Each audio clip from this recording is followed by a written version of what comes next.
Hello guys, welcome back to my channel. देवीचं छान दर्शन घेऊन मी दुसऱ्या दिवशी शेतामध्ये निघालो, वावरामध्ये धम्माल करायला. सो असे फोटो वगैरे क्लिक करून आता लहान मुलांना सगळ्यांना बसून फिरवलं दादाने. त्याच्यानंतर आमच्या शेतामध्ये वेगवेगळी पक्षी आहेत, गाय वगैरे भरपूर प्राणी आहेत.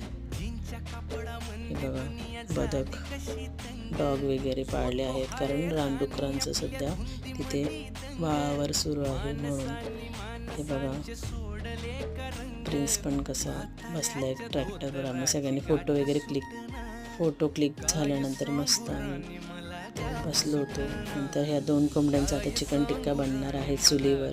सो नक्की रेसिपी बघा पुढच्या ब्लॉगमध्ये. हे आहे आमचं ड्रॅगन फ्रूटची शेती. सो आता नेक्स्ट ब्लॉग नक्की बघा. चुलीवरचं चिकन टिक्का आम्ही कसं